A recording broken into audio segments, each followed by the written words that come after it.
Good afternoon, everyone. This is the final round for the IX Souto Correa Pre-Moot. We are glad to welcome the teams from the Federal University of Rio de Janeiro and from the Catholic University of São Paulo, who made it through the finals for a very interesting competition. But before we initiate our competition and begin the actual hearing of the case, introductions from the parties as well, I would like to say a few words. I haven't participated in any of the hearings thus far, but I have heard very good compliments for the performance of the Moody's participating in this pre-moot. So I'd like to congratulate both teams that are here with us today for the finals, but also all participating teams. And secondly, I would also like to introduce our very esteemed guests today who accepted to donate their time to sit as arbitrators in this final panel. Adriana Pucci on my right-hand side and Steven Finizio, who is joining us from London. So for Adriana Pucci, she's an independent arbitrator who specializes in international and domestic commercial arbitration. She was born in Argentina, but she is based in São Paulo, did her doctorate at the University of São Paulo School of Law, and has become one of the most active and renowned arbitrators in Brazil. Ms. Pucci is recognized in the roster of arbitrators in several institutions in Brazil, Argentina, throughout Latin America, the US, and China, and has authored several books and articles on international arbitration. She practices in several industries, including engineering, infrastructure, real estate development, M&A contracts, corporate disputes, and commercial contracts in general. Ms. Pucci also serves in the board of several well-regarded arbitration institutions in Brazil. Turning to Steven. Steven Finizio is a partner at the London office of Wilmer Hale, which is regarded by several rankings and publications as one of the most prestigious international arbitration teams worldwide. Mr. Finizio obtained his JD with honors from the University of Chicago Law School and practices as counsel in international dispute resolution and also as an arbitrator. He's licensed to practice in California, the District of Columbia, and he's also registered as a foreign lawyer in England and Wales.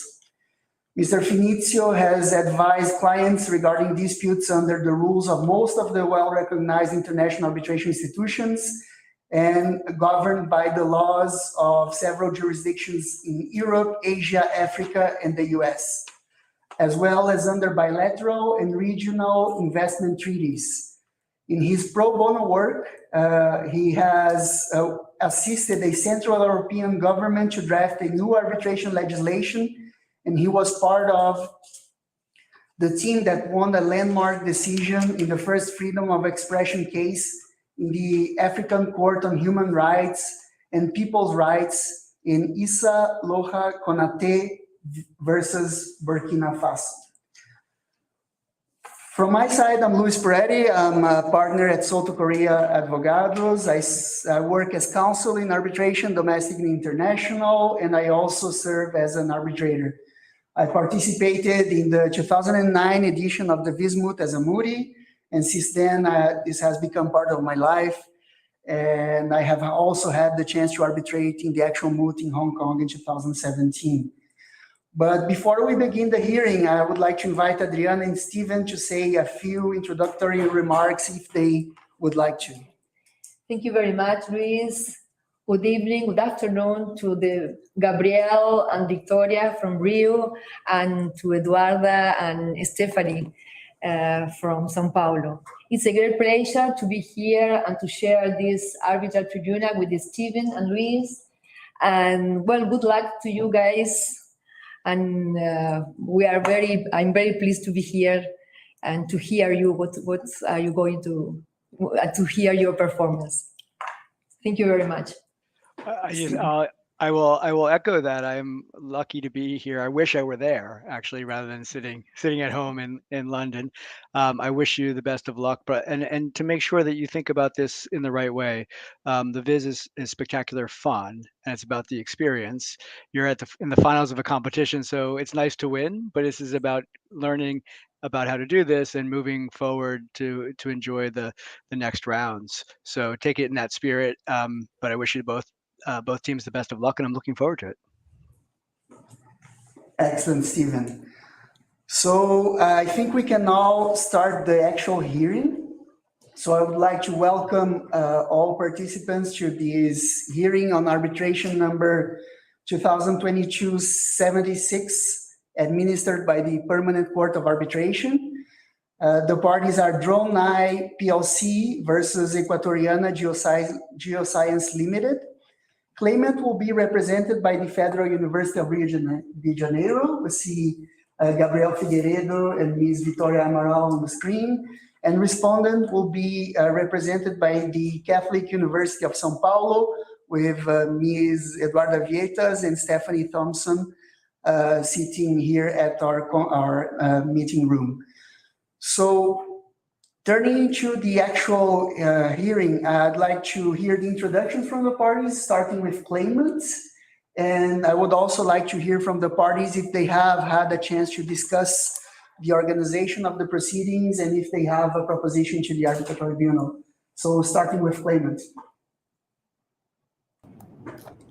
Good afternoon to all members of this arbitral tribunal and opposing counsel. My name is Gabriel Figueiredo, and I'll be representing claimant Drone I PLC on the procedural matters of this dispute. My name is Vitória Amaral, and I will be representing claimant on the merits of this dispute.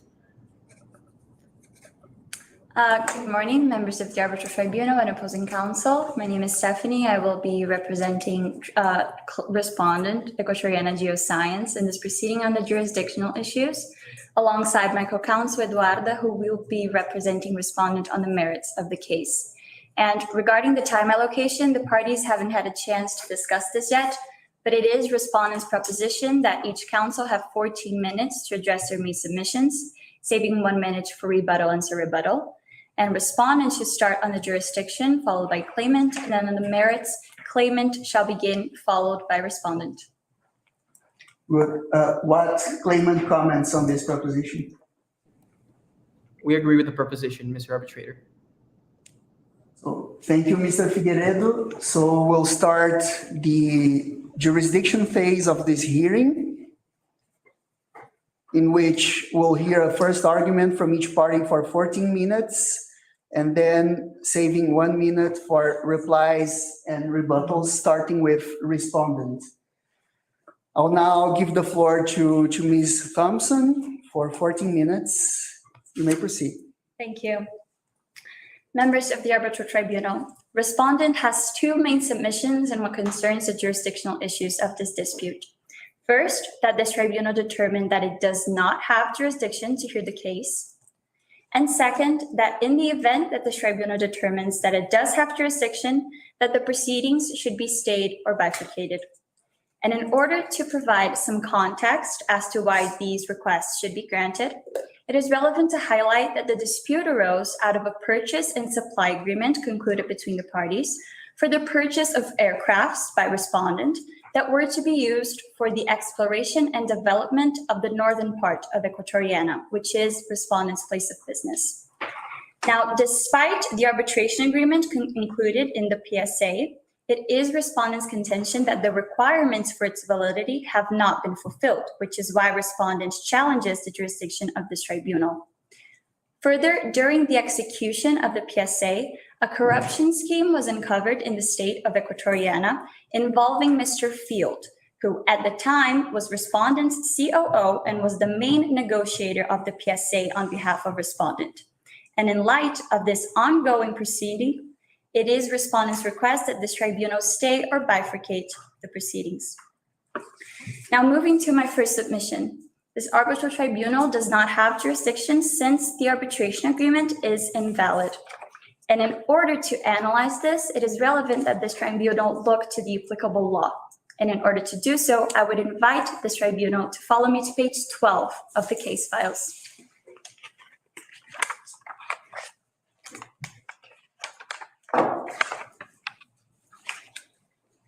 Thank you. This is the purchase and supply agreement concluded between the parties, page 12. Okay, go on. On Article 20, we have the dispute resolution clause and applicable law. On subparagraph D, you may read that the agreement is governed by the law of Equatoriana.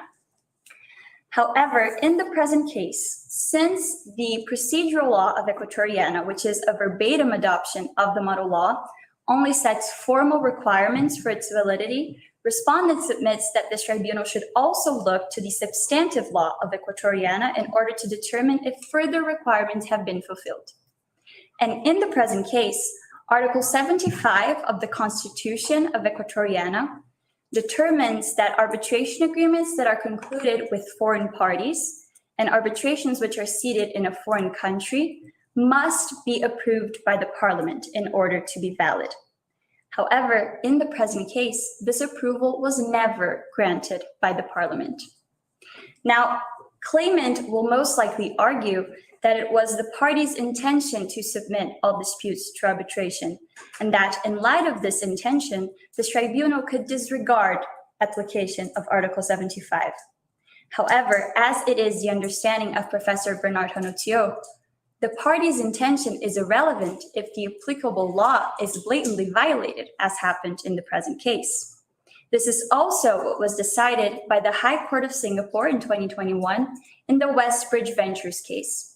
In this case, the court held, and I quote, that the tribunal has no power to hear the case, even if the parties wish for it to be heard, and regardless of the width or scope of the arbitration agreement when the applicable law is violated. And members of the tribunal, this is what happened here. Claimant, since day one, knew that this was a requirement for the validity of the arbitration agreement. Still, it willingly and assuming the risk of the invalidity of this arbitration agreement, signed the agreement, knowing that the approval by the parliament had not been granted in the present case. Ms. Thompson, if I may, one of the concerns of this arbitral tribunal is that the initial agreement had been signed in 2020, but in 2021, your client asked for a modification of this arbitration agreement. Shouldn't this request be considered as a confirmation of the agreement under Article 329 of the applicable law on contracts from Equatoriana? Mr. Arbitrator, the answer to your question is twofold. First, this would not concern a confirmation of the validity because the approval by the parliament could be granted retroactively. Now, even if the arbitration agreement was amended, this would be after the signing of the main contract, the main agreement. There was no issue of the approval of the arbitration agreement in and of itself to have been granted afterwards. However, in the present case, this approval was never granted even after the amendment of the arbitration agreement. And further, the conduct of respondent and claimant will most likely argue that it incurred in contradictory behavior regarding this clause. But this amendment actually shows that respondent was trying to obtain this approval because the amendment concerned the insertion of dispositions regarding the transparency. So they included the UNCITRAL Treaty on Transparency to the arbitration clause. And this was a concern that was raised by the Parliament of Equatoriana at the time. So respondent proposed this amendment exactly so that the arbitration agreement would have a more favorable view in the courts of Equatoriana. However, since this approval was never granted, the arbitration agreement is simply invalid. And this is also relevant because under Article 5.1a of the New York Convention, if the agreement, the law applicable to the agreement is violated, then this may constitute grounds for unenforcement of the award, which is a relevant concern that should be taken into account by this arbitral tribunal. So in the present case, what respondent submits is first, that the arbitration agreement is invalid since the applicable law was clearly violated in this case. And second, that claimant knew all along that this was a requirement, knew all along that the approval was never granted, and in this sense, shared the risk of having an invalid arbitration agreement. So for all of these reasons, this tribunal should declare that it does not have jurisdiction to hear the present case. I would like to make a question, because as you said, counsel, both parties were aware of the necessity of the approval of the parliament of the arbitration clause. So I think, do you think that this arbitral tribunal may apply, or how we can apply the principle of venire contra factum proprium?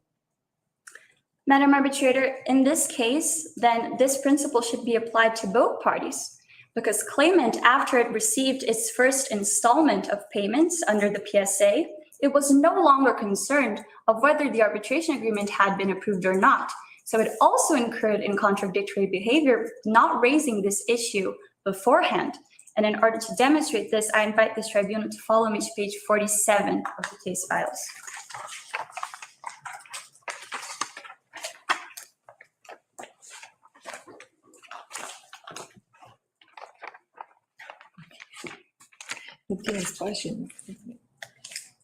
I can read this out. Okay. This is the procedural order number 2.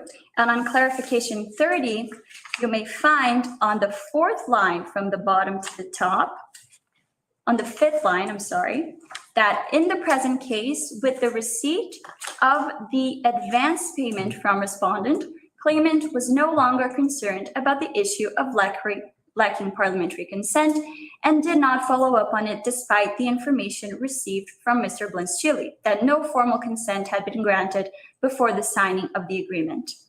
So in the present case, in the end of the day, what we have is that agreements are not executed on mere reassurances. What we have in the end of the day is that the parties entered freely and knowingly into an arbitration agreement which had requirements for its validity and knowingly that they were not fulfilled. Can I interrupt and ask, because the conversation so far seems to assume that this is an administrative contract, and I haven't heard you actually establish that. So while it might have been the case that the claimant thought parliamentary approval was going to happen and may even thought it was necessary, why is it clear that parliamentary approval was actually needed for this particular type of contract? Mr. Arbitrator, in the present case, and the Article 75 of the Constitution of Equatoriana applies to contracts relating to infrastructure and contracts concluded for administrative purposes. In the present case, the contract was concluded so that respondent, which is Equatoriana Geoscience, a state-owned entity, could further develop and improve the infrastructure of Equatoriana. So this is what... Okay, I hear your argument. That I'm not sure that a contract related to developing infrastructure is an infrastructure contract. Can you elaborate on that? Why this is, and is that your only argument, that this is an infrastructure contract, or are you also arguing it's an administrative contract? This is a contract concluded for administrative purposes, which was the exploration of the state by the state-owned entity. And nevertheless, I'm hearing you use the words, but not explain the words. Under that approach, because a contract is with a state entity to do something, every contract with a state entity would be an administrative contract. Is there something particular about the nature of this contract that makes it an administrative contract? Or to flip it around, what's the definition of an administrative contract? In the present case, a respondent submits that an administrative contract would be a contract which is concluded by the state for the development of maybe characteristics that may be used by its own population, that would be thrived upon by its own population. So let's imagine, for example... Just help me with this. How is it then any contract entered into by the state ever not an administrative contract? I mean, if a state entity buys staples for their staplers, or phones for their office, those are all for the aid of the state in doing something. So is every single contract for the purchase of a good, in this case, we're arguing about whether this is within the CISG, but is every contract by the state to purchase services or a good an administrative contract? Not at all, Mr. Arbitrator, because, for example, there may be state entities that conclude a contract for the purchase of goods that may be used for economic purposes, and this would not be an administrative contract. But in the present case, what happened was that respondent, a state entity, made a call for tender for the purchase of drones that were to be used for the development of the northern part of its country, which was the most poorly developed part of Equatoriana.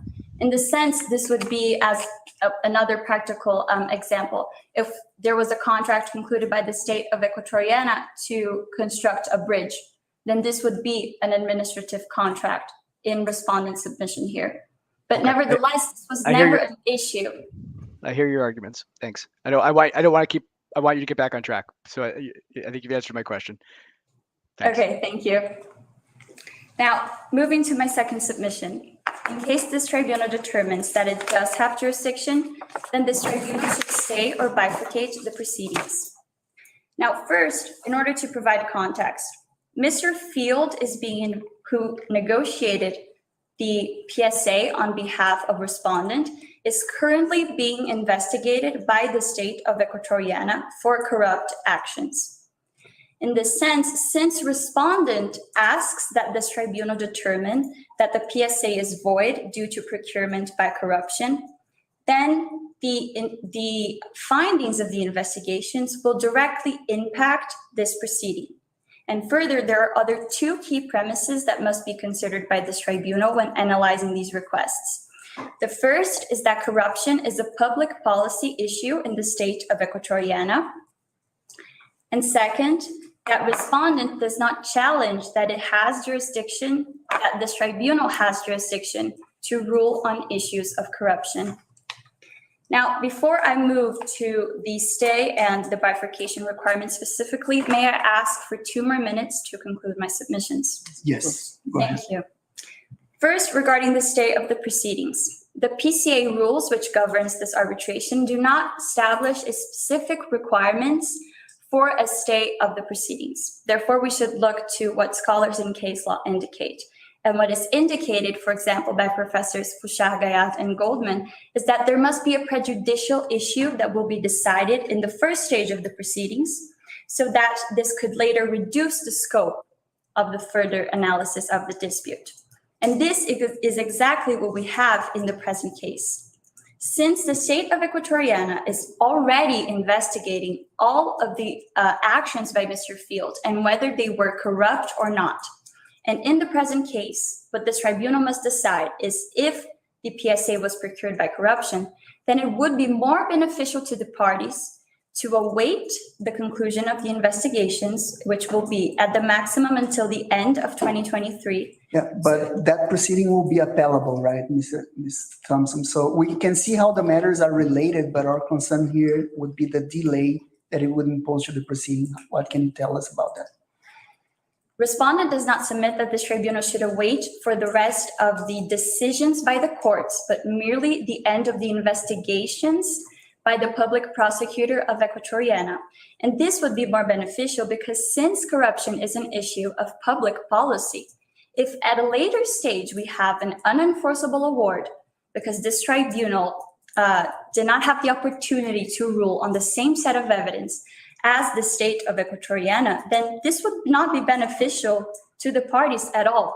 So, speaking about benefits to the party, another concern from the arbitral tribunal is that Ms. Fonseca, the public prosecutor, apparently she was appointed by the new government, and she does have a few family relationships that would be relevant for this dispute. So how can we trust the evidence produced by the public prosecutors in this case? yes, Mr. Arbitrator, this is a risk that maybe the evidence produced therein is tainted, but this tribunal would have the opportunity to review all of the evidence, and in this case, all of the relevant evidence that is produced, also order the production of any additional evidence that it deems necessary, and then it would be able to assess its own conclusions based on the evidence presented. And this is all the respondent asks in the present case, that this tribunal have the opportunity to assess all of the relevant evidence. And even if this tribunal... If I may pick up on this, because you confused me a little bit, and in 2 different ways. One is, and maybe we'll deal with this really quickly. On the enforceability point, isn't that a problem for the claimant? And if they choose to go forward and can't enforce in your jurisdiction, they've taken that risk. But why is that a concern for the respondent, whether an award against it might be unenforceable in certain places? I'm not following why that's something that the respondent is in a position to argue. And then, as I said, two questions, and I'm mindful I'm taking a lot of time. You want us to wait for the investigation to be over, but not for the court process. So it may turn out that we don't get the benefit of the defense if these people are charged. We don't get the benefit of an acquittal if the courts don't find in favor of the state. But what we get only is what the state has developed, and then that's all. Mr. Arbitrator, regarding your first question, actually, the enforcement of the award is a concern that is raised by respondent, because if this award, for example, is beneficial for respondent, then it would be a concern that it be enforceable. And nevertheless, even if this was contrary to respondent— Slow down though. In what way? You don't have counterclaims. So if you win, there's nothing to enforce, right? You're found not liable. So there's no enforcement. So I'm not following the logic of that argument. in the present case, respondent actually asks that this tribunal determine that the contract was void, or that this determination of the contract was rightful due to fraudulent misrepresentation. So in this case, respondent does have claims in the present proceeding.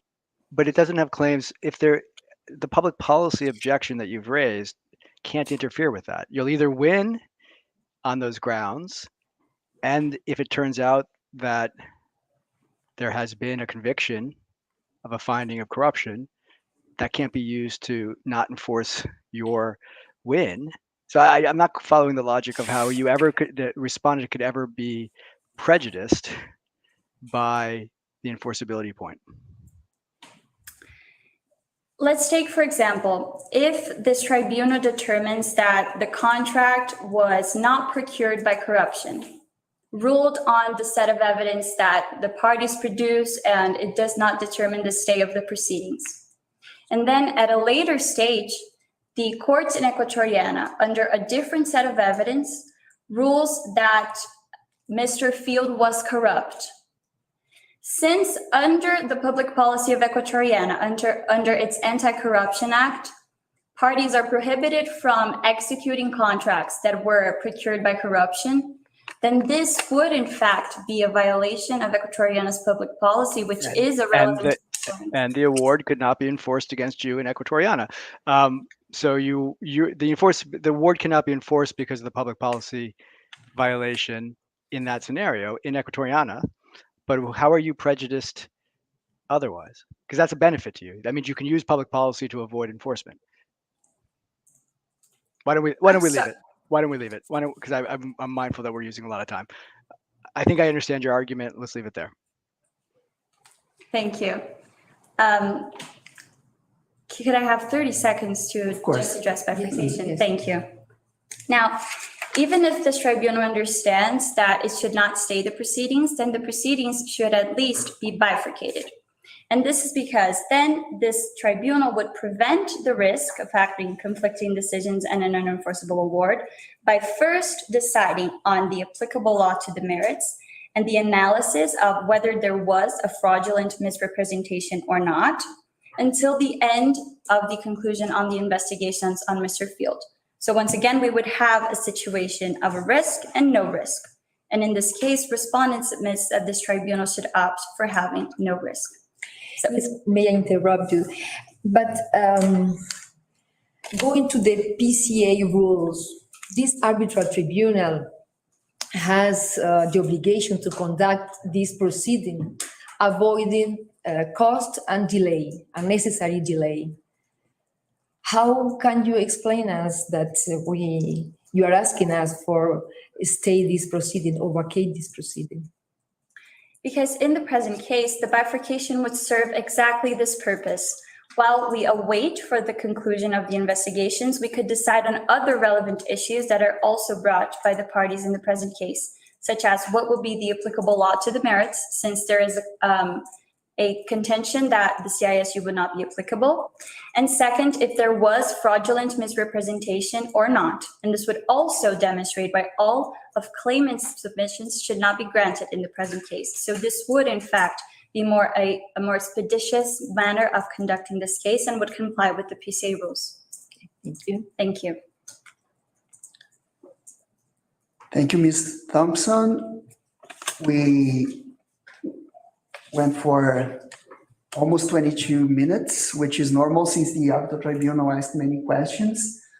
We'll now turn to claimant on the aspect of jurisdiction. I understand it will be Mr. Figueiredo addressing the tribunal. Mr. Figueiredo, you have in principle 14 minutes, but of course, if the tribunal asks questions, you can always ask for additional time and we will rule on that request once you make it. So the floor is yours for 14 minutes. Go ahead. Thank you, Mr. Arbitrator. Once again, good afternoon to all members of this arbitral tribunal and opposing counsel. My name is Gabriel Figueiredo, and I'll be speaking on the procedural matters of this case.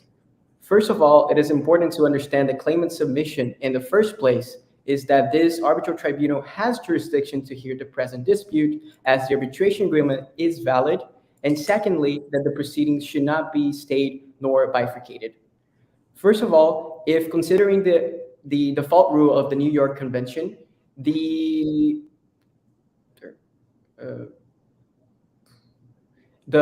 law of the seat in the present case, which is the Danubian arbitration law, should be the most indicated in order to be the law governing the arbitration agreement.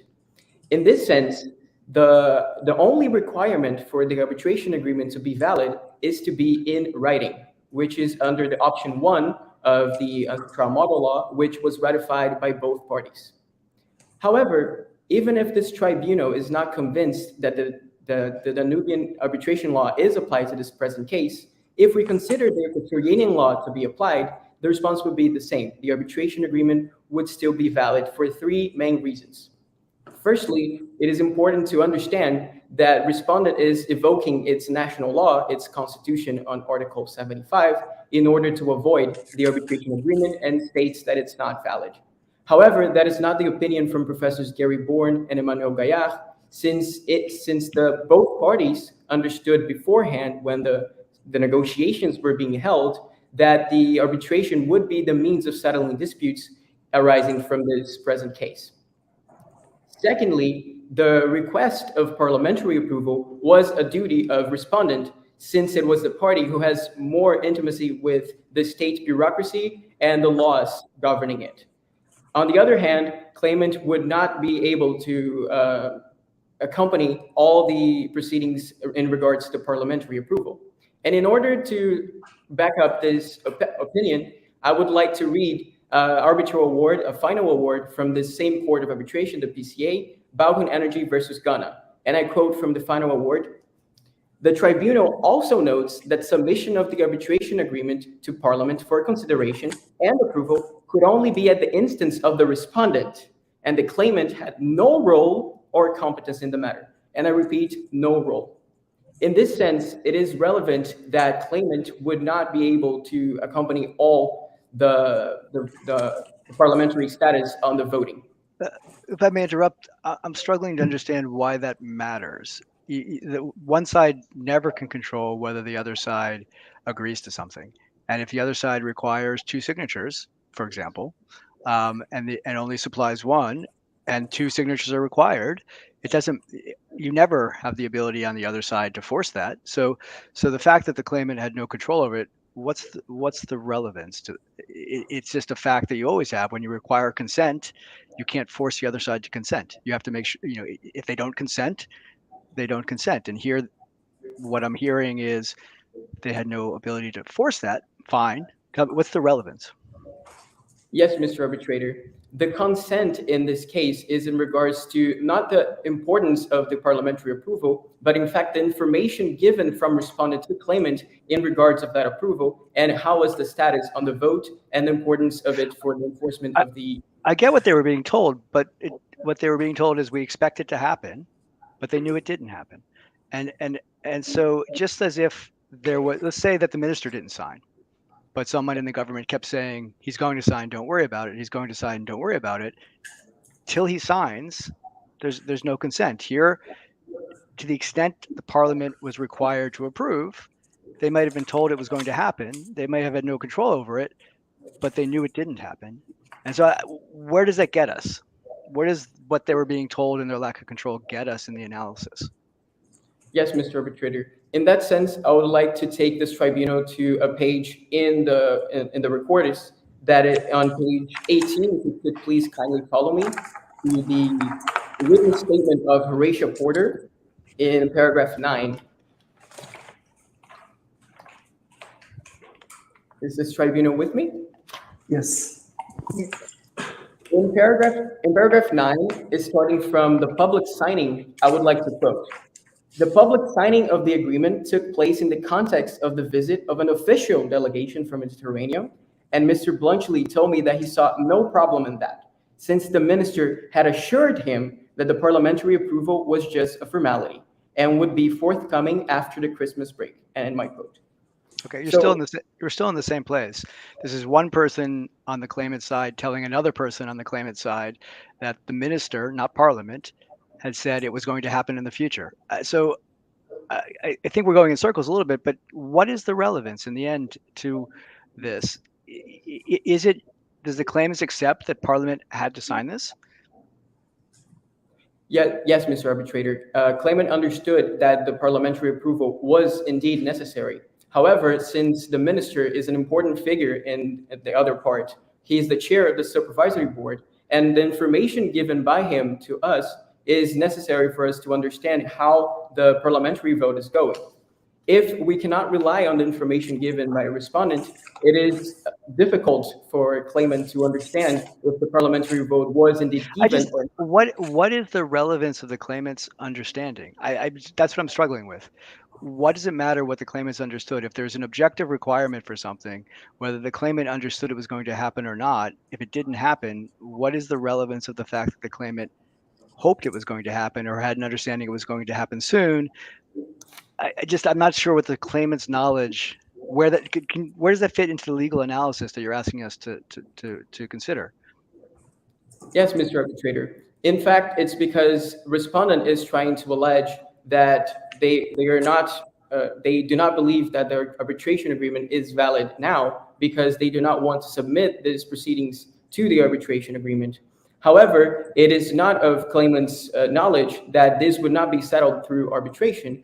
And now the respondent is trying to argue that this is a matter of their public policy and the Constitution should be applied in the present case. Okay, thank you. Excuse me. I'm a little confused because claimant, did you say that claimant knew that the approval of the parliament was needed? Yes. Claimant understood. Understood? Please, claimant understood that the approval was needed. Yes, Madam Arbitrator. Claimant understood that the signature was necessary. However, the indications from the signature of the approval of the parliament, because the approval of the parliament. Yes. So if you say that that for the validity of this arbitration clause, the approval was of the parliament, you need the approval of the parliament. So how you are saying that this arbitration clause is valid? It's a valid one because we don't have the approval of the parliament. There is a contradiction in that argument. Can you explain me that, okay? Yes, Madam Arbitrator.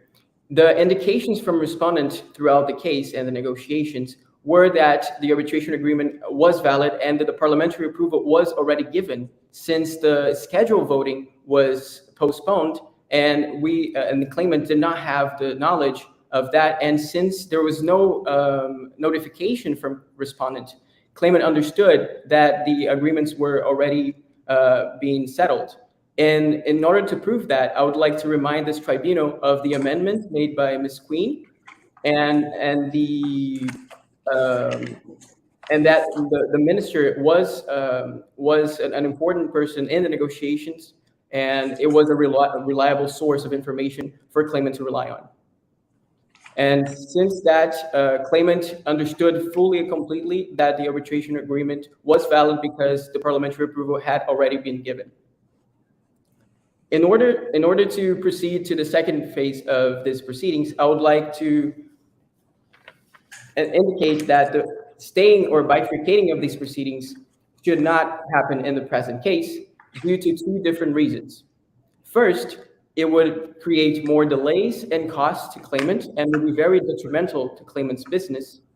And secondly, that the allegations of corruption do not constitute a valid request since they have not yet been proven.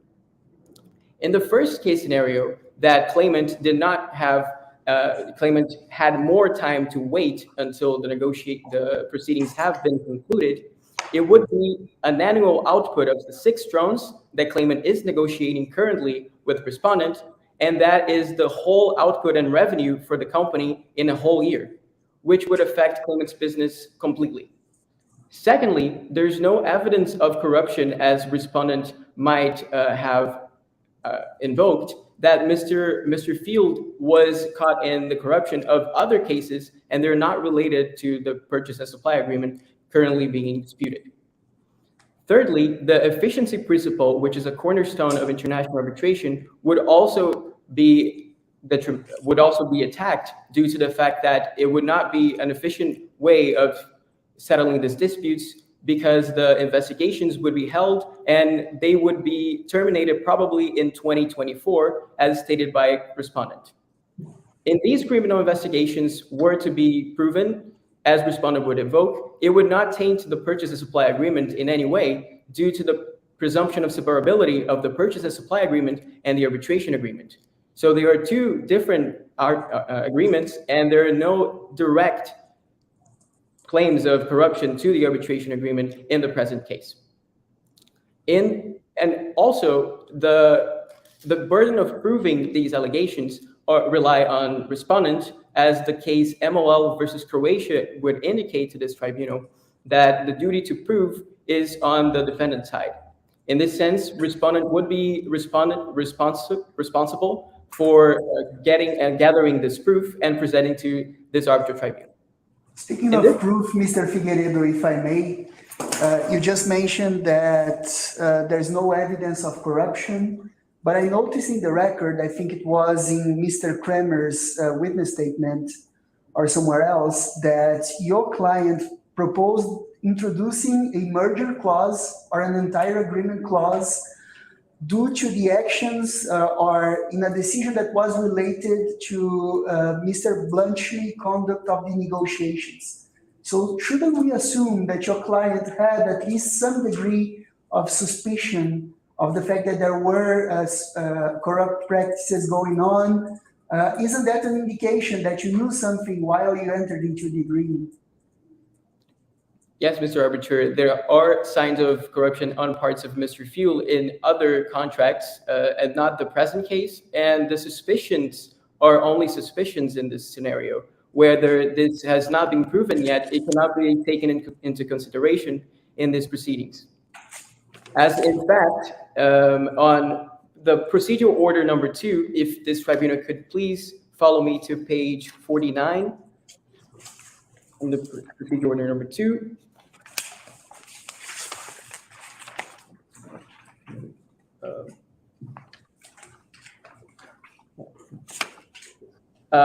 Provision 45, you get, and I read, was any of the contracts in which corruption was found so far concluded with international companies? And the answer is no. So the contracts here, they have not been proven to have corruption tainting them in any way. As for the bifurcation of the proceedings, it would also take more time, as the phases of the bifurcation would be tainted into 2, as involving corruption and not involving corruption. And according to Professor Lucy Greenwood, who studies extensively about bifurcation, understands that the bifurcation can only be efficient if the proceedings only last for the first phase of the arbitration. If there are more to the phase of the arbitration, it's very unlikely that it would be efficient in any way. In this sense, claimant would like to first understand that this tribunal has jurisdiction to hear the present dispute, And secondly, that the proceedings should not be stayed nor bifurcated. Thank you. Thank you, Mr. Figueiredo. Would like to ask one question before we turn to the reply and rebuttal, and of course, open the floor to my co-arbitrators to ask questions from respondent as well and from claimant before we move to the reply and rebuttal.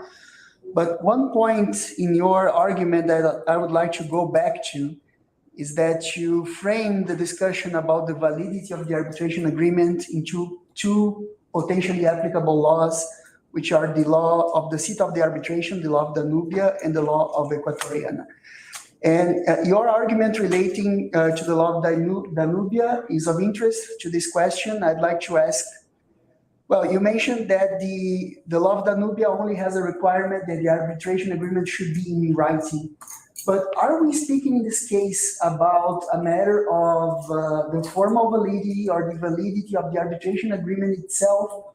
Or would, in this context, should the arbitral tribunal also look into this question from the viewpoint of authority?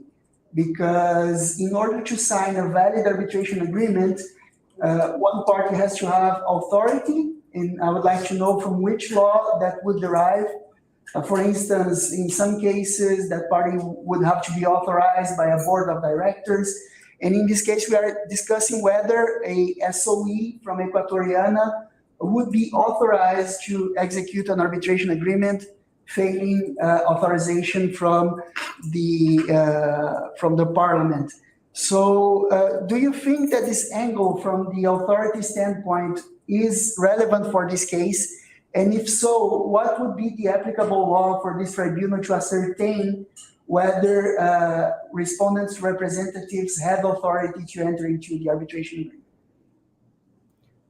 Yes, Mr. Arbitrator. The question here in play is the formal validity of the arbitration agreement due to the fact that respondent would allege that it is invalid and the requirements to do so would be under Equatoriana's constitution. So it is respondent's contention that it is important to understand that the formal validity is coming from the international law source rather than the national provisions of Equatoriana. As for the authority, both signatures that were required and the minister's approved signature was also required for the purchase supply agreement to be valid. And I would like to read a quote from Professor Gary Bourne on the matter. If I may. The preferred view, however, is to regard the arbitration agreement as valid as long as the official who entered into the arbitration agreement had apparent authority to do so. So despite not being the spokesperson for respondent, the minister was a very important person and high up in the hierarchy of respondent, and it would apparently be a person who would have authority to sign the arbitration agreement. How can that be? He's not a member of parliament. How could he have the apparent authority to represent what parliament would do? Because Mr. Arbitrator, because the apparent image of the minister in that sense would be that he would only sign the provisions containing the arbitration agreement if the arbitration agreement had already been previously voted for. And in this sense, in this scenario, it would not be reasonable for the minister to sign on the matters which have not been yet voted and unknowingly knows that he needed... Your client knew it hadn't been voted for. The witness statement you took us to said they expected it in the future to be voted for. So I'm not sure that the apparent authority argument, there may be something else that Gary's book can give you, but I'm not sure that trying to argue apparent authority on the facts that you've showed us is really helping you. Yes, Mr. Arbitrator, the fact is that the minister, in the sense that he was negotiating and given information to claimant, which the only source of information given, it was claimant's understanding that the parliamentary approval had been approved already. But you took us, sorry to push back on this, you took us to the quote in paragraph 9 of the witness statement, which says something completely different than that. You took us to a quote where it says that at the time of the meeting, they were told it was going to be forthcoming. Not that it had already happened, but that it was going to happen. Forthcoming means it's going to happen in the future. So I'm just struggling with your recitation of the facts. Yes, Mr. Arbitrator. The fact here is that the information of just formality was an important information for claimant to process, because if it was only a formality, it was no reason to be worried about the contract being final. That's a different argument. That's not an argument that it was already done. It's an argument that it was certain to happen, right? Not quite, Mr. Arbitrator, because the only formality, the information given or how the information was passed on to claimant was indeed the most important factor that misunderstood the facts in this present dispute. Okay. Thank you. Any other questions for Thank you. claimant before we move? But before we move to the reply and rebuttal from respondent and then claimant again, I would like to raise one issue that the parties did not bring in the submission, but in their oral submissions, but that I thought would be relevant for the resolution of this dispute, which is a state's right to rely on its own internal law in order to deny an agreement to arbitrate. There are some case law from investment arbitration, the famous pyramids case, SPP versus Egypt. We have also cases from other jurisdictions, the famous Galakis case in France, that recognize a material rule of international public policy preventing a party from relying on its internal regulations in order to reject an arbitration agreement. I think I would like to hear from respondent about that before you make your reply. And I believe maybe this is something, depending on your answer, that it would be good to hear from claimant as well. So if you can enlighten me on this point, please, Ms. Thompson. Mr. Arbitrator, in the present case, not only is the law of Equatoriana the internal law of respondent, it is also the law which is applicable to the arbitration agreement and also the law of where an award will most likely be enforced. So in the present case, this is why it is relevant that this tribunal look to the applicable law, because under Article 34 of the model law, which is the procedural law, an award may be set aside if the agreement is invalid under the law which the parties have subjected it to, and if under Article 51A of the New York Convention, an award may be denied enforcement for this exact reason, then it is relevant that this tribunal consider Article 75 of the Constitution. But shouldn't we also look into international public policy? Wouldn't there be international norms requiring this tribunal not to allow an argument for a party to rely on its internal law to reject an arbitration agreement? It is respondents' understanding that in the specific case law mentioned, for example, by this arbitral tribunal, this was the principle upheld because in those cases examined, there was a violation of good faith. Now, this does not happen in the present case because claimant was aware that this was a requirement. So in those cases, there may have been contradictory behavior because the counterparty was surprised by this newfound invalidity argument. But this does not happen in the present case. Good. Any other questions from the arbitrators? No, okay. So I would just like to ask the same question to claimant then. Would you submit that there is a material rule of international public policy that should be applied by this arbitral tribunal, preventing a party from alleging its internal law in order to reject the being bound to an arbitration agreement? And how would you base that? Yes, Mr. Arbitrator. It is of claimant's understanding that if the purchase and supply agreement contained an arbitration agreement in order to implement the international arbitration rules, in that sense, it would not believe that the Equatorian law should be applied in any way. And in this sense, some authors would also agree with the non-applicability of the national provisions, because the whole objective of international law is to be uniform and in order to be more efficient in the proceedings between foreign countries. In that sense, it would not be reliable for respondent to rely on Equatoriana's constitution. Thank you, Mr. Figueiredo. So we'll now turn to the replies and to the reply and the rebuttal, starting with respondent. Thank you. Members of this tribunal, claimant attempts to mislead this arbitral tribunal.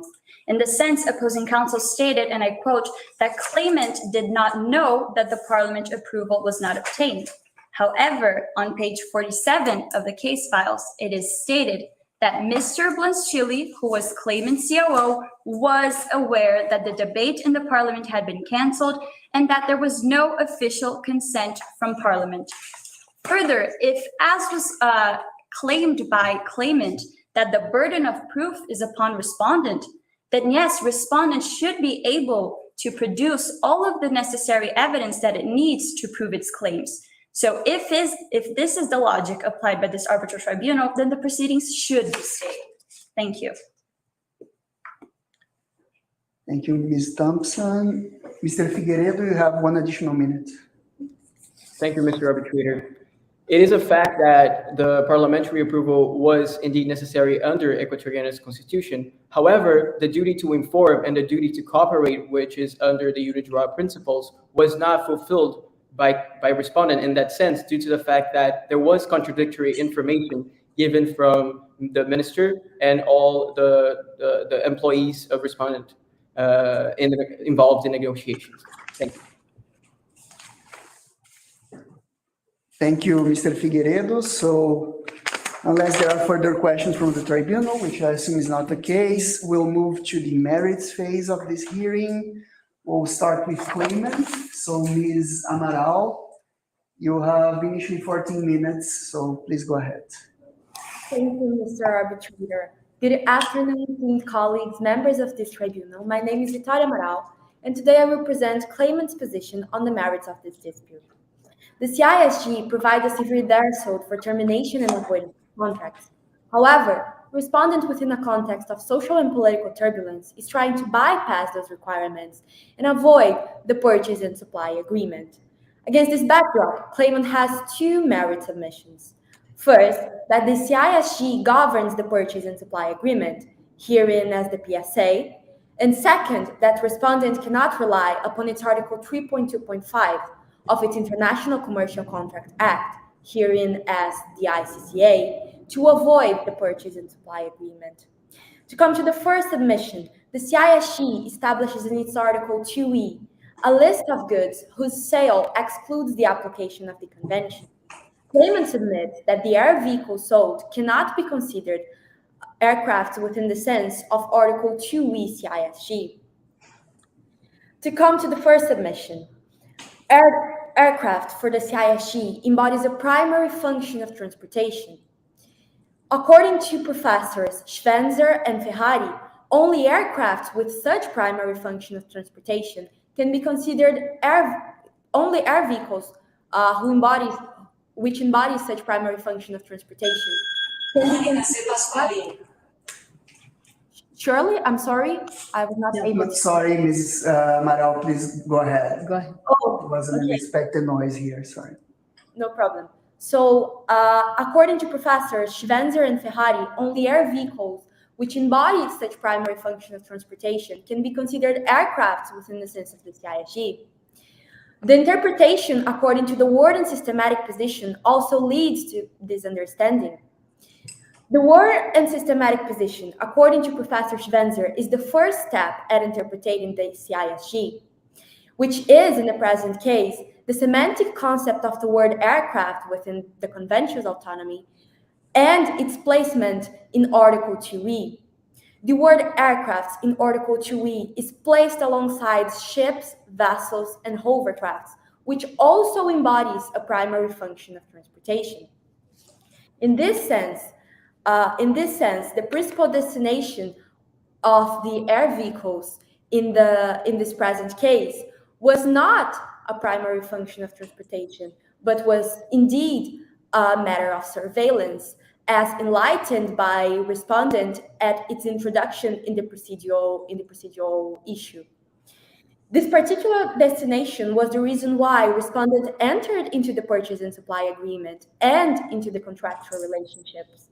The drones, furthermore, are not designed or engineered for such primary function of transportation. As the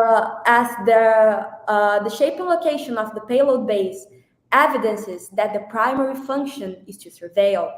In order to demonstrate my point, I would like to kindly request this tribunal to follow me into procedural order number 2, page 45, question 9.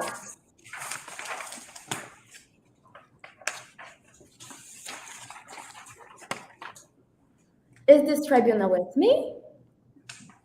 Okay, so here it is stated, as I quote, that the shape and location of the payload base in the Castro Y-2010, as well as its excellent but costly flight stability, are clearly engineered towards the use for surveillance purposes.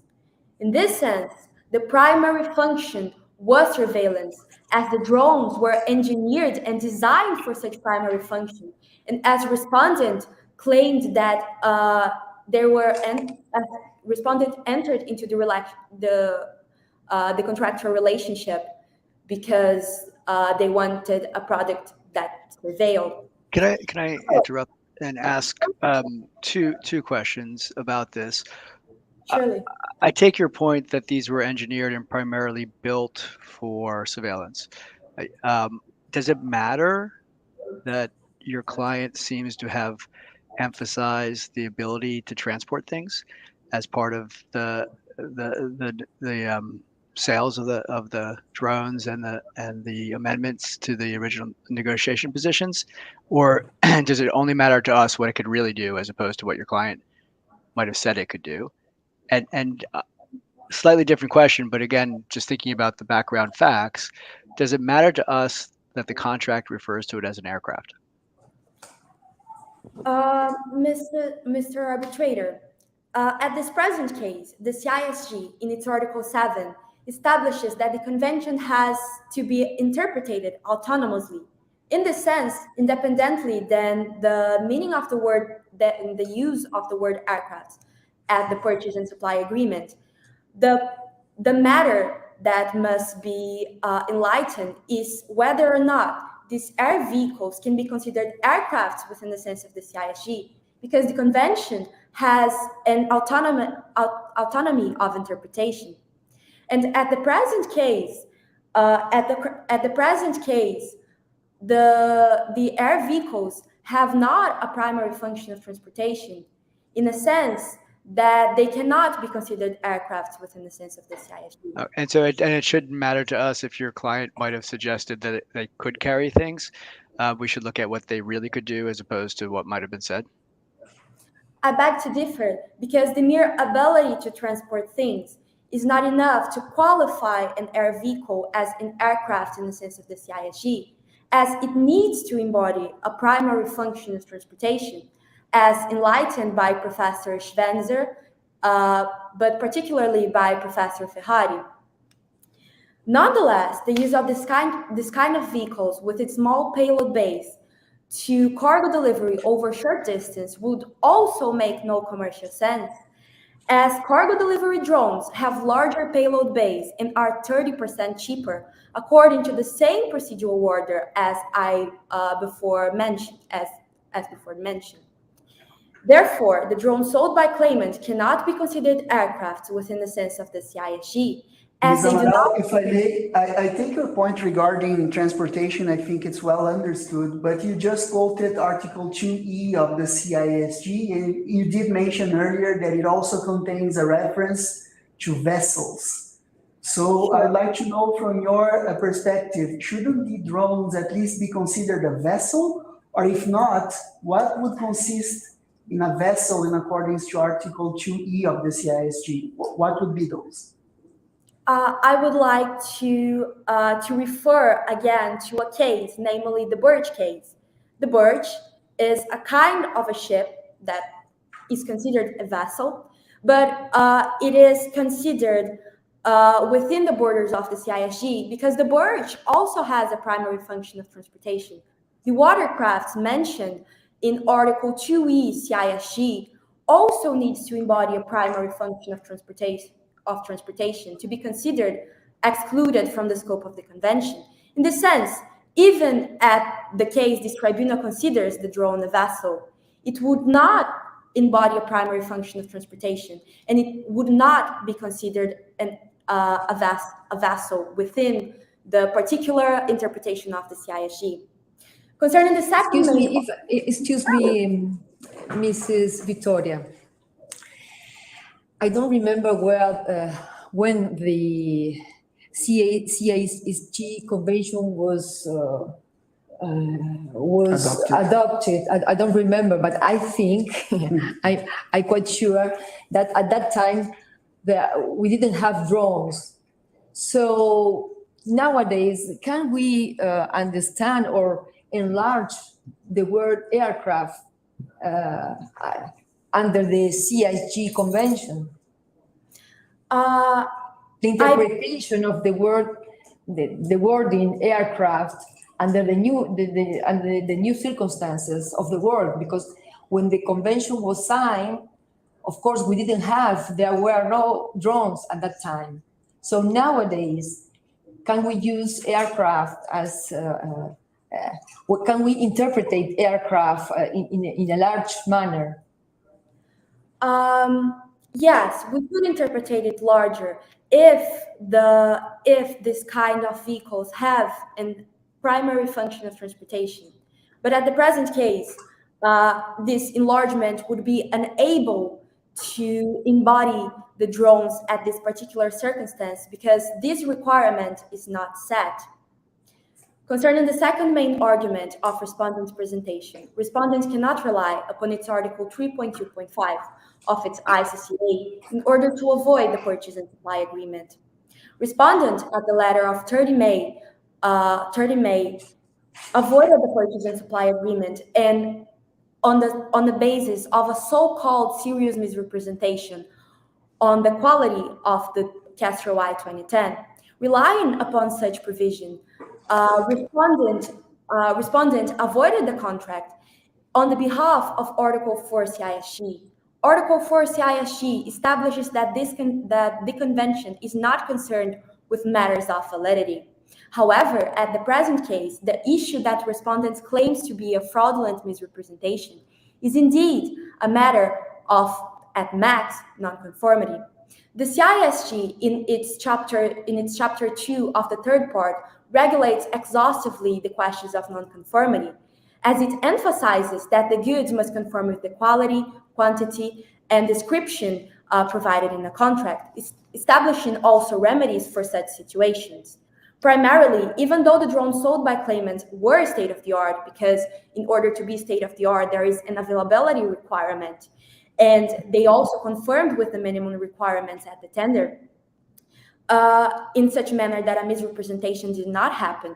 The question of whether or not Article 3.2.5 is applicable depends on the second proposition of respondent's allegation. If the misrepresentation is fraudulent, the mere existence of a misrepresentation does not subsume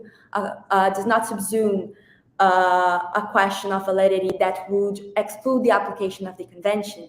According to Professors Schwenzer, Schroeter, and Hartnell, the only kind of misrepresentation that would preempt the application of the CISG is a fraudulent misrepresentation. And a fraudulent misrepresentation did not happen at the present case. A fraudulent type of misrepresentation occurs when there is a dishonest conduct in which one party induces the other to enter into the contractual relationship, aiming to benefit itself while putting the other party into an unfavorable position. And the fraudulent misrepresentation did not happen at the present case, firstly, because claimant did not act dishonestly. Whenever the alleged claim of a fraudulent misrepresentation misreads the duties given to the parties, especially the duty to inform. Whenever a duty to inform was not explicitly imposed by statute, it is necessary to give regard to the circumstances of the present case. And at the present case, at the time of the negotiations, Hawkeye 2020 was still on test flights, and claimant had not submitted its patent applications yet. The disclosure of an unpatented product could lead the information to be harmfully registered as someone else's, spoiling a costly process of developing new technology. Secondly, the non-disclosure of Hawkeye 2020 have not induced respondent to enter into the contractual relationship, as it entered into the contractual relationship, particularly with claimant, because of a price reduction, which led the enlargement of the number of UAS provided. This enlargement of the number of UAS provided is also the reason why claimant cannot plead it's also the reason why respondents cannot plead that claimant put respondent into an unfavorable position, as it purchased 6 UAS for the price of 4. Consequently, respondents cannot rely upon its domestic provision in order to avoid the purchase and supply agreement. And the matter of whether or not the state-of-the-art situation is set, the matter of state-of-the-art shall be settled by Article 35 CISG, as at best it is a question of nonconformity. Claimant in this final moment would like to reiterate its submissions that first, the purchase and supply agreement is governed by the CISG, and second, that respondents cannot rely upon its Article 3.2.5 in order to avoid the purchase and supply agreement. Thank you. Thank you, Ms. Amaral. Before we turn to respondent, do we have any questions from the arbitral tribunal? Yes. I have one question, Mrs. Victoria. Article 2 of the agreement, seller's obligations, it says in A that the seller undertakes to supply to the buyer 6 of its newest model of Kestrel I 2010 out of, I want this question when it says with state-of-the-art geological surveillance. So I ask you if you can explain us, what do you mean, what do your client understand of this obligation of seller to supply a drone with state-of-the-art geological surveillance? State-of-the-art geological surveillance is a very modern technology regarding the aspect of surveillance that is also available on the market. And as my colleagues from respondents may submit, even though it shall not be considered state-of-the-art now because Hawkeye is available, back then, at the time of the negotiations, it was a state-of-the-art, in the manner that the question of whether or not these goods conform with the same provision Mrs. Arbitrator read now must be settled by the exhaustive list of provisions that the CISG has regarding non-conformity situation on the quality of the goods. Thank you. Ms. Amaral, I don't know, Adriana, do you have further questions? You mentioned in your pleading Article 35 of the CISG,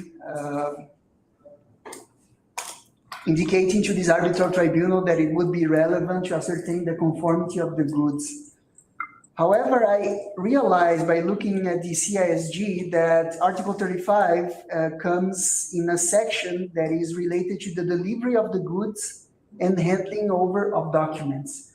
So from my perspective, I wonder if this article is not actually related to the conformity of a certain good to the contract specifications, and that the situation would be different from the case that we have at hand, in which we are discussing what those specifications would be, whether the drones were state-of-the-art or not, and so forth.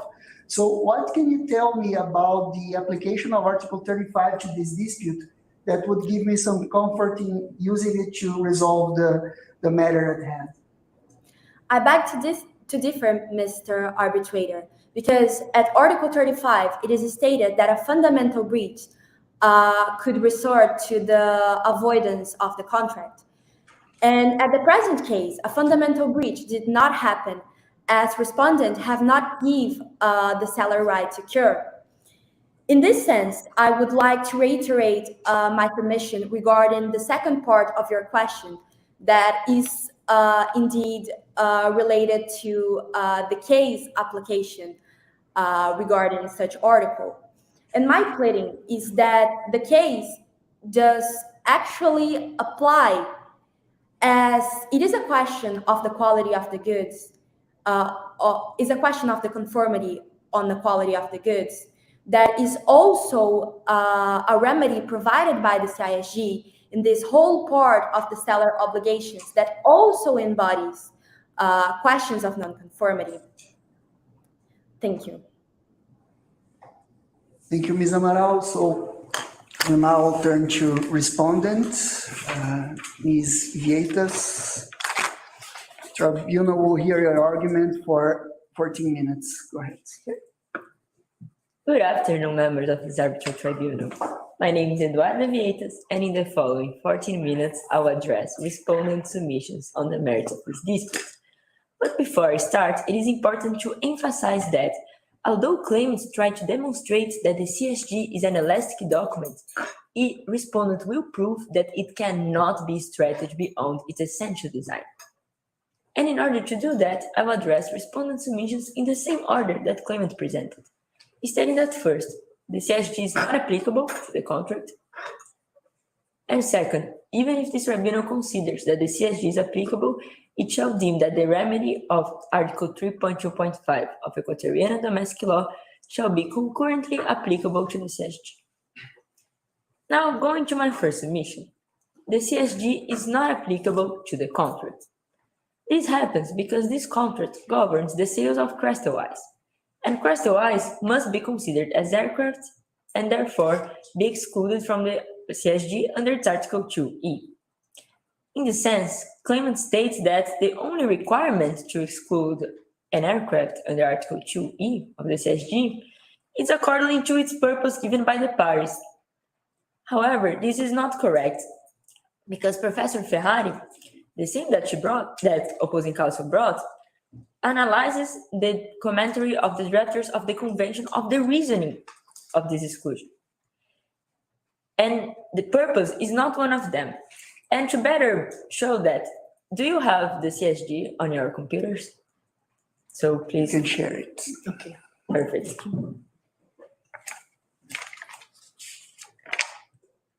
On page 2, Article 2. Maybe we have here in the I don't think you have it in the case file Yeah, now. but Okay. here on Okay. the Bible. Yeah, we are. Sure. So this is Article 2. It reads, and I quote, "This convention does not apply to sales A of goods bought for personal, family, or household use." So here, each sub-item of Article 2 has its own reason of why it is excluded from the CSG. And the goods that are excluded because of its purpose are listed in the Article A, because in the same sub-item, it states that they are bought for personal use.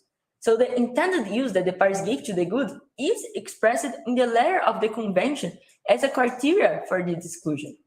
However, if we go to sub-item E, we can only read ships, vessels, hovercraft, or aircraft.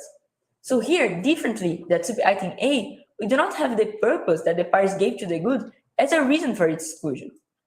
So how then we should determine the rationale of the exclusion of this article? Well, we should first take a step back and understand what kind of goods the CSG does govern. The CSG only governs contracts for the sales of movable goods, as stated by Professor Seidel.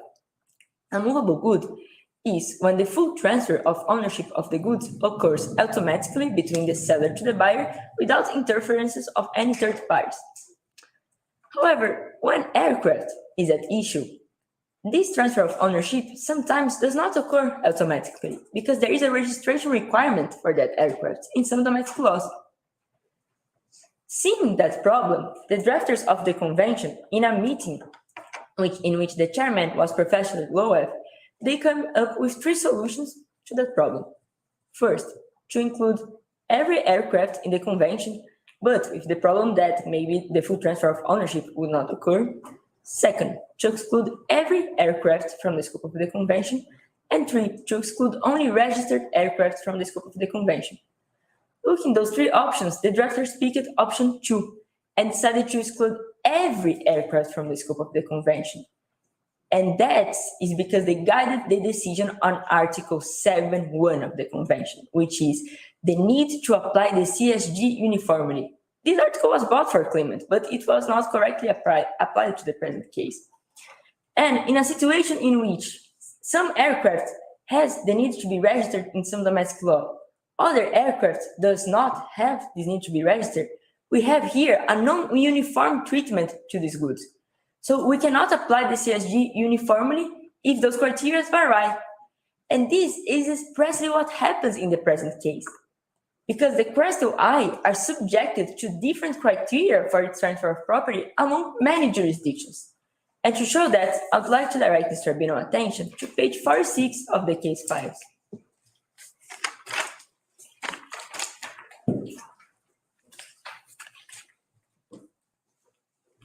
46, yeah, on the PO2, right on the end of the case files.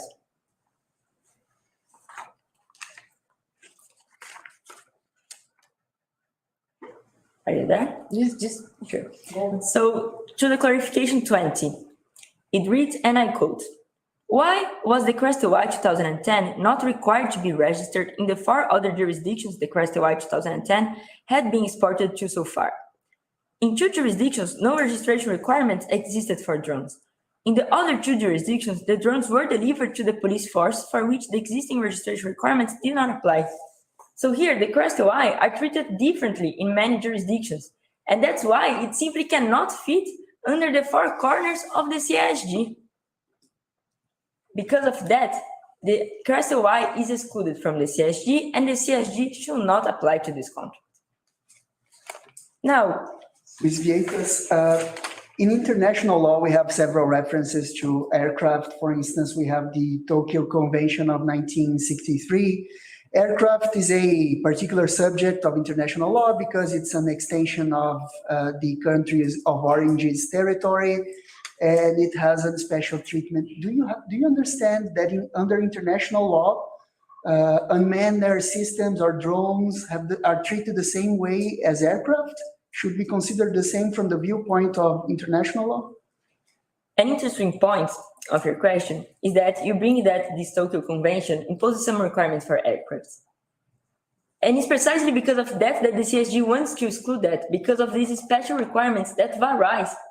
And although the point here is not to compare if a drone is equal to an aircraft, but if they are subjected to the same requirements, to the same non-uniform treatment, and they are, as I already demonstrated. And this is sufficient from its exclusion from the CSG. So since you have studied the travaux préparatoires in this issue, you know the legislative negotiations. I wonder why, since drones have been known since the 19th century, they have been used throughout the 20th century, why in 1980 the drafters did not expressly exclude drones from the CSG then? They didn't do that. Well, first of all, I read the Secretariat commentary and I need to clarify that they doesn't mention drones. So this is my interpretation. So they didn't do that because they set another requirement for the exclusions of the goods. And this was the non-uniform treatment. So they are not concerned if the drone could transport something or not, if the drone could pertain long distance or not, but simply with the treatment that they are given by national law. To analyze Article 2E, we need to analyze jointly with Article 7.1. And doing this twofold analysis, we must conclude one thing, that the crystallized are excluded from the CSG. 7.1 says that the CSG needs to be interpreted according to this need to promote uniformity in international trade. So now I will move to my second submission. Even if this tribunal considers that the remedy of Article 3.2.5 from Equatoriana's domestic law, even if the tribunal considers that the CSG is applicable to this contract, I will state that the remedy of Article 3.2.5 for Equatoriana's domestic law shall be applicable concurrently to the CISG. First of all, let's clarify. Article 3.2.5 of Equatoriana domestic law is a remedy for avoidance in a case in which a party incurred into fraudulent non-disclosure of circumstances or fraudulent representation. Claimant stated that at the time of the conclusion of the contract, the Crystal Y was its state-of-the-art technology, while in fact its Hawkeye were its state-of-the-art technology. But to analyze if this domestic remedy can be applicable concurrently to the CSG, we need to take into consideration Professor Schroeter's test that analyzes the four corners of the CSG under its need to promote uniformity by Article 7.1 that I have already mentioned. So this test establishes that a remedy outside the scope of the CSG can be applicable alongside it if 1. This remedy concerns a factual situation that is covered by the convention, or 2. This remedy concerns a legal matter that is covered by the convention. However, criteria 2 is not met because the remedy of fraudulent representation does not concern a legal matter covered by the convention. In this sense, claimants trying to put non-conformity clause into a fraudulent remedy, and it simply doesn't fit. As this tribunal has already raised a concern, this cannot be enquadred into a non-conformity situation or not, because let's understand what it is a remedy for fraud. In the sense, my opposing counsel stated that Professor Schivenzer states that the only kind of representation that can be applicable concurrently to the CSG is fraudulent representation. Respondent agrees with that. And why is that? Because the core principle of a remedy for fraudulent representation is the obligation of good faith, as stated by the Unidroit commentary on this principle. And good faith is outside the scope of the CSG. As stated by Professor Michael Bridge and Alexander Komarov, the CSG does not govern good faith in the conduct of the parties. And when this happens here, we have a remedy that is not covered, that does not have its legal matters covered by the CSG. It can be applicable concurrently to the CSG because the CSG cannot deal with fraud. This was the precise decision of the Miami Valley paper versus Limbin Engineering and Consulting case held by the U.S. District Court of Ohio. They decided that the parties could apply the CSG for all the claims relating to the contract, but the claims relating to fraud were to be considered under its own domestic law. In this sense, claimants go on trying to state that there isn't fraud here. There isn't any grounds for fraud. All that happens in the present case should be considered at best as a non-conformity.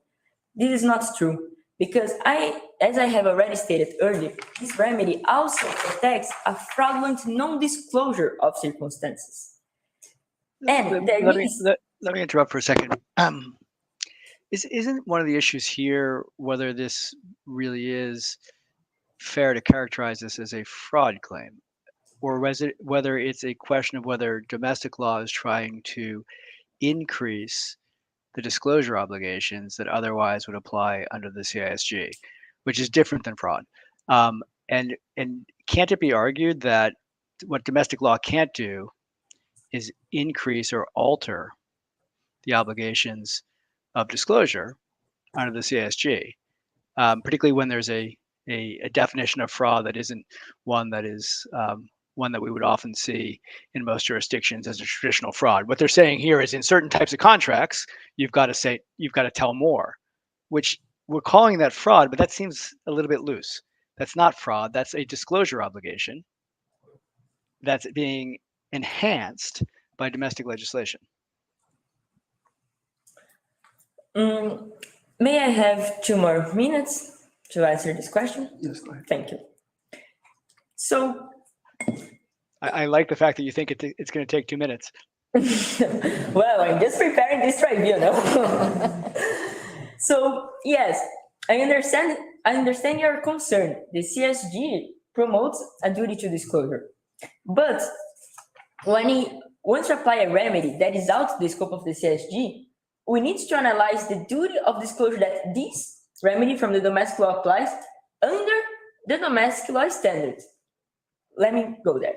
And the best way to interpret this remedy from the domestic law is to take into account a precedent from the Supreme Court of its own domestic law. And the Supreme Court of Equatoriana has issued a decision imposing far-reaching disclosure obligations on the seller, including to planned improvements to the product. So here, this threshold of the buyer's duty to disclosure, when it takes regard about fraudulent disclosure, is set by domestic law. But if this arbitral tribunal wants to go to a broad concept of fraud, let's go to it. UNIDROIT states that a fraudulent representation occurs when there is a conduct that is intended to lead the other party into error, to thereby gain an advantage, and to the detriment of the other party. Those three elements are present in this case.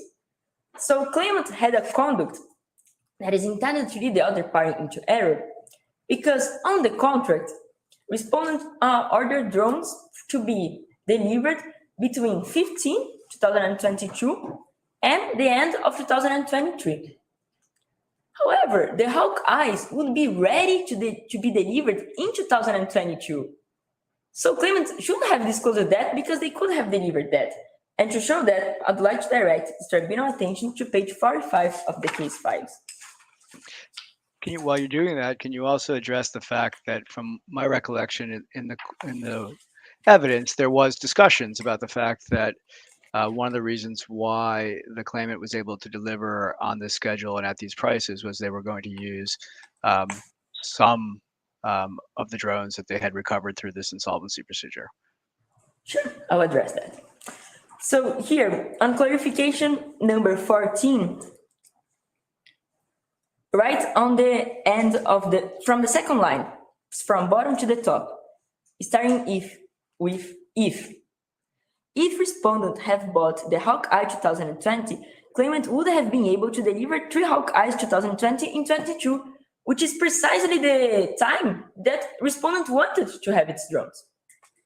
Now, addressing the concern raised by Mr. Arbitrator, the fact that claimant already had 3 crystal eyes actually shows the second point of my speech, that claimant wanted to gain an advantage by non-disclosure that it was developing the Hawkeye.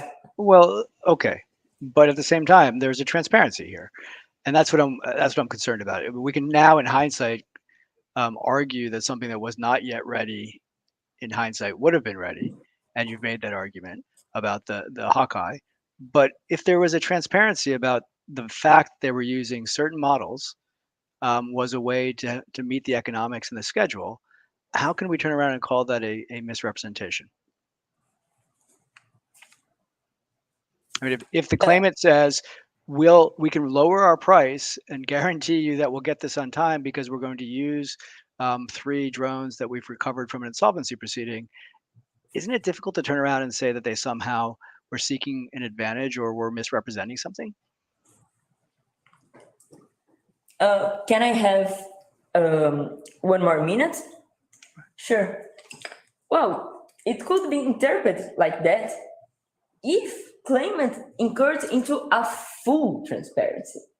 So claimant, okay, he disclosed that it already had those 3 crystal eyes, but it should already have discussed that it could deliver the Hawkeyes by the end of 2022 for respondent to assess. But it obviously didn't know that, though. It hoped to be in a position to do that. And the fact that it turned out afterwards it could doesn't mean that they knew that. It wasn't a final product that wasn't launched. So I think my concern here is that we're looking in hindsight as for part of this, rather than looking at what the parties knew and said to each other at the time. And we're also jumping past the question whether or not your client would have wanted to have the Hawkeyes if they were so much more expensive and didn't necessarily add that much. They may have been better, but were they better in a way that justified the price?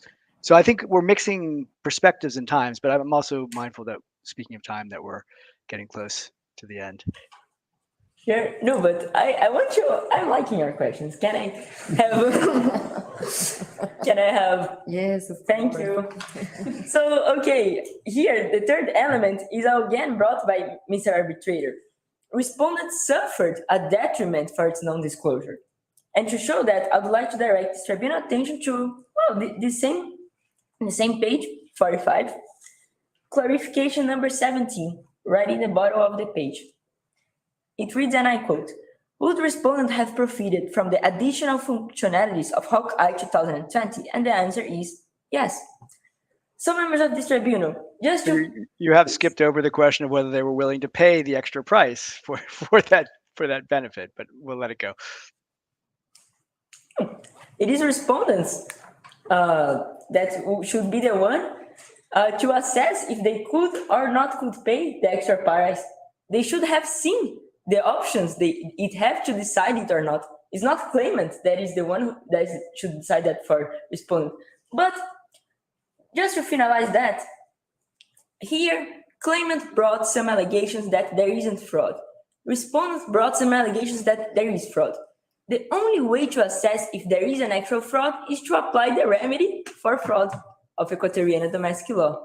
So, to conclude my submissions, I kindly request that this tribunal considers that, first, the CSG is entirely applicable to the contract, is not applicable to the contract, and second, even if the CSG is applicable, the domestic remedy of Article 3.2.5 of Equatoriana domestic law shall be concurrently applicable to it. Thank you. Thank you, Ms. Vietas. I would have a couple of questions so that we can wrap. I don't know if the other arbitrators would like to ask questions Go first. ahead. So the first one, since you are relying in fraud under the Article 325 of the applicable law on contracts from Equatoriana, and the contract was signed in 2020, and we had in 2021 an amendment to the contract, which was directed to the arbitration agreement.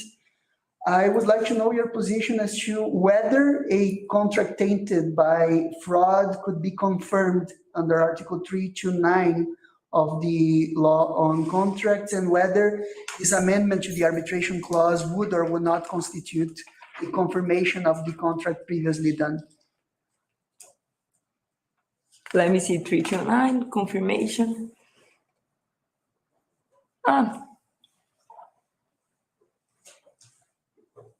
Okay, so I think here there are two different issues. The first issue is the claim of invalidity of the entire contract that respondent made because it was tainted by corruption. But this claim is not discussing right here.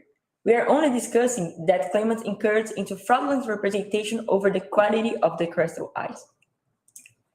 And according to these claims, well, an amendment would not enforce anything. Mainly consider that this amendment was regarded to the arbitration clause in which we have the principle of separability. Thank you. Thank you. So my second and probably last question would relate to, I have an understanding that your client in Equatoriana comes from a common law legal system. And when we discuss matters of corruption or fraud in common law, normally parties make reference to the doctrine of clean hands, meaning that the party cannot rely on those arguments if they have participated in the act that is being called as a fraud or a matter of corruption. If this tribunal were to consider that Mr. Field, formerly COO of your client, was involved in this fraudulent misrepresentation because he accepted a good that wasn't fit for purpose, as you allege, due to an interest in corruption, should we still find that there was fraud and that your client would be warranted to remedy that fraud even if it participated in its creation? Members of this tribunal, respondent never accepted the crystal eye drones, knowing that it were not in state of the art. Because when the contract was concluded, respondent didn't knew that claimant was developing the Hawk Eye.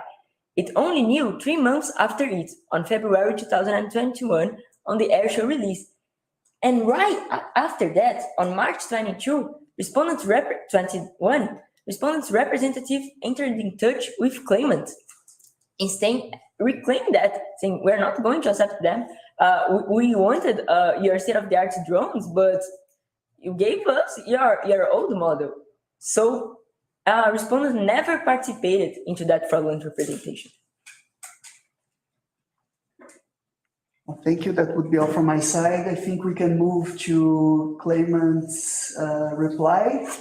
Ms. Amaral, are you ready? You have the floor for 1 minute. I'm sorry. Respondents put on the behalf of claimant the whole question of fraud regarding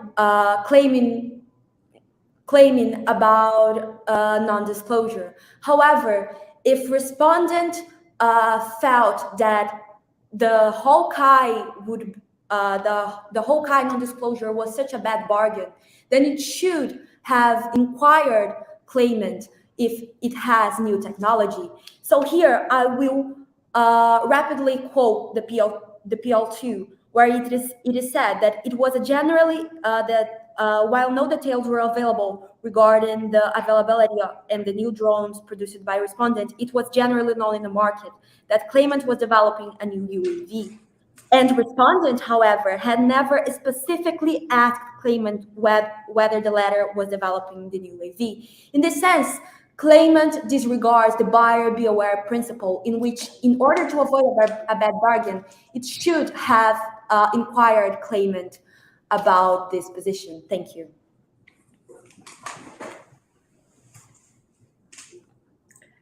Ms. Vietas. Sure.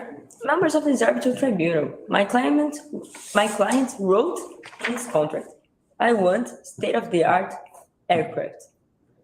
Claimant assured my client that it would give state-of-the-art aircraft. So only because my client trusted on the seller saying that it was state-of-the-art technology, am I wrong and I cannot reclaim to a fraudulent representation? This argument simply doesn't make any sense. Thank you. Thank you. So any further questions? Thank you. No? No. So that concludes our hearing. We will withdraw as the arbitral tribunal will move to another room. The participants are welcome to stay here.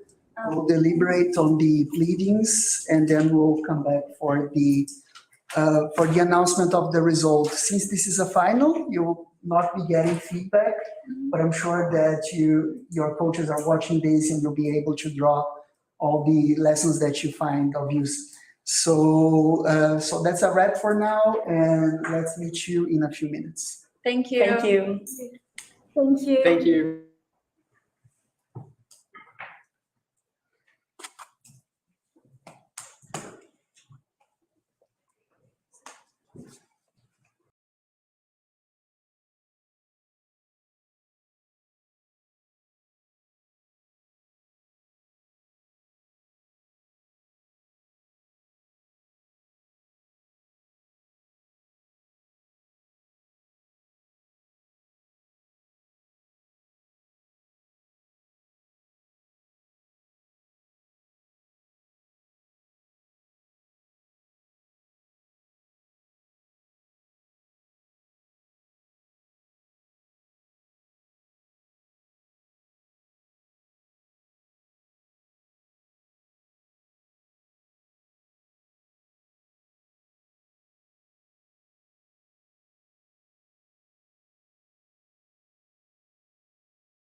I'm not hearing the sound. Can you hear me? I do hear you, Stephen. There we go. Try again. So, Yeah. okay, we were very pleased with the quality of this final round. And before announcing the result, which we'll do shortly, I'd just like to say thanks again for all the teams having participated in this IX Souto Correa Pre-Moot. We also would like to thank the arbitrators having sat yesterday and today, especially Adriana and Steven, who made this final with us, and all the Souto Correa staff who have been working busily during the last few days and weeks to put this event together. So we were happy to congregate over 240 persons, including Moody's and arbitrators from 4 countries. We had Brazil, France, we had also Moldavia, and also a 4th country, also the Philippines, actually, despite the time difference. So, and it was a pleasure to see all the effort put into this competition. So all the students participating here today are winners because you accepted the challenge to go through a very difficult task of arguing a case professionally in a language that is not yours with complex legal issues. And we would like to wish you the best of luck in the next preparatory competitions, the next pre-moots, and also in the actual moot in Vienna and Hong Kong. So once again, a special congratulations to both teams that in this evening gave us this wonderful final. We had a discussion. We think that both teams were very well prepared, that you should be proud. Your coaches should also be proud of your work, especially considering that you still have a long way ahead before you go to Vienna. So this was already a very good initial experience. So in spite of the quality on both sides, the tribunal's view tonight, and it was a unanimous decision, is that the Catholic University